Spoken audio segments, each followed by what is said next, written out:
got Salle, Steph, Danny, and Jackie here.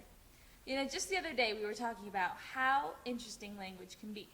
language is said to be a body of words and a system for their use that can be common to people who belong to a certain community, nation, same geographical area, or even just share some cultural aspects. Humans use language to express far beyond psychological necessities.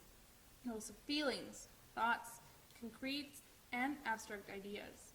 You see, the syntactic and grammatical rules that have been established throughout time in each language have helped us to have a closer idea as to the socially accepted use of the language. Today, we would like to focus on a particular language, Spanish. And the particular Spanish-speaking country, Mexico. Mexico is the largest Spanish-speaking country in the world. In fact, the language was brought to us by the Spaniards in the 16th century and has evolved into a magnificent language ever since. The variations of the language within the same country are unbelievable, and the dialects become clearer the closer you get to the south. Here comes another question, though. What is the difference between a dialect and language? Here's what some foreign friends have to say. Form with norms and rules that is used for communicating interpersonally. Pour exprimer tous les concepts qui font partie de la culture, nous avons un seul intermédiaire qui est la langue. C'est une façon d'exprimer la culture. Alors pour moi, la langue, c'est la culture.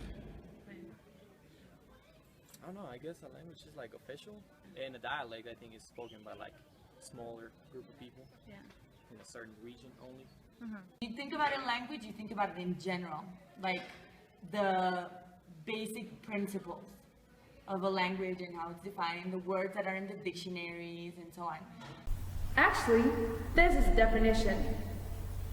You see, a language is a system of communication used by a community or country, while a dialect is a particular form of that language used at a smaller level, even in a specific region. So that means there's Bolivian Spanish, Peruvian Spanish, Castilian Spanish, Mexican Spanish, etc. Spanish. Actually, Spanish is the second most spoken language in the world, which is kind of difficult to believe since it's really not that easy to learn. There's even a great song about it. Qué difícil es hablar el español, porque todo lo que dices tiene otra definición. Qué difícil entender el español, si lo aprendes, no te muevas de región. Qué difícil es hablar el español, porque todo lo que dices tiene otra definición. Qué difícil entender el español, yo ya me doy por vencido, para mi país me voy. But anyway, back to our main topic. Spanish in Mexico can be really, really tough to learn. Yeah, even just here in Leon, there's a lot of idioms that people try to figure out when they're not from here. So here are a couple of our foreign friends trying to figure those out.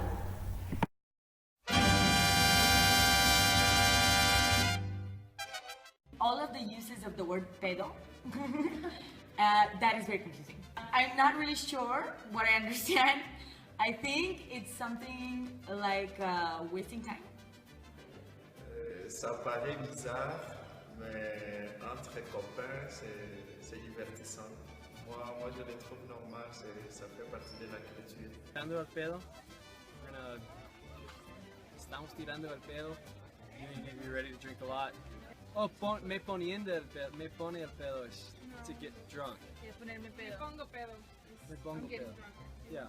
Oh, tirando el pedo is to flirt. Yeah. I'm totally sorry, wow. It's okay. What's up? ¿Qué onda? Onda, I'm actually not 100% sure what onda means, but I know that it's the exact same thing as ¿Qué tranza? ¿Qué pasa? Oh, yeah. Oh, pero hola. Hola es güey. Onda y hola son igual.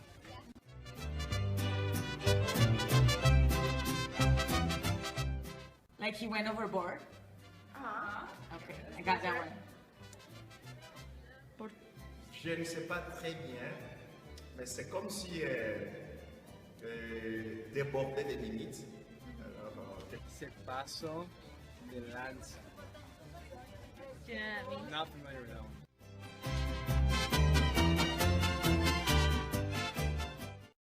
ah non manches. J'ai une cousine qui qui habite maintenant à Monterrey, qui adore l'expression no manches. Auparavant, moi, je la trouvais un peu bizarre.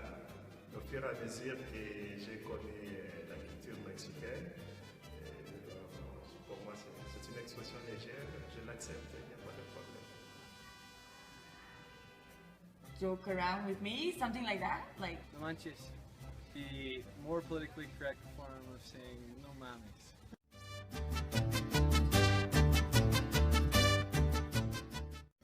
That one is, yeah, that one's like, oh yeah. A huevo! Ça, c'est pour affirmer, ou pour dire d'accordo, ou je ne sais pas bien, mais. Et aussi quand une personne est contente ou contente, ils utilisent aussi a huevo. Actually, yeah, I use that one a lot. It actually really gets the point across when you agree with something, or when you're like celebrating.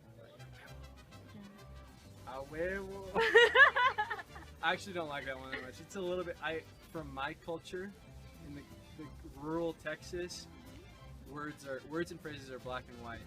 You either never say them, or you can say them in every situation, which is one of the biggest cultural transitions from Mexico. Kind of these levels of vulgarity, and that's one that I normally choose not to say. But it doesn't bother me. I mean, I say it sometimes just to make people laugh. Por su pollo. Que pachuca de peluca. Como me cae gordo. Yeah, it's you can't translate it at all, but it's so popular and it's so useful. Ah, poner el cuerno, ça j'adore beaucoup. J'ai entendu ça. Surtout les filles utilisent ça. Orale. Orale. Because it means like 1,000 things, and you can use it for everything. Like, let's go, orale. Ah, you're right, orale. And everything, orale. I use way a lot, like a lot. Every 3 words I say, you can probably say wait. Alors, mon expression c'est puta. C'est moi pour s'amuser. Je m'amuse avec ça, mais je ne l'utiliserai jamais dans la vie. It's important to remember that most of these expressions will actually be used only by the younger generations, since the older ones are not maybe as advanced as the younger ones are. Therefore, the older generations, even if they're Mexican, might not really understand what these expressions mean, just like with foreigners. Exactly. I'm not very sure my grandma knows what tirando el pelo means. That's the beauty of the language, its ability to be very dynamic. The way it can be molded through miles or years of humanity to make it what it is today and essentially transmit our human nature. And that's why today we want to invite you to feel your language, learn how to love it. And if you can give Spanish a try, why not? Go right ahead. We'll see you soon. And as always, thanks for watching.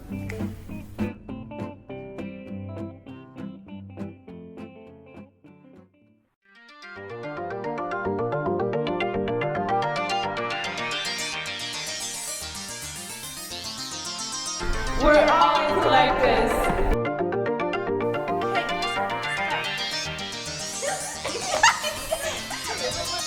Hey,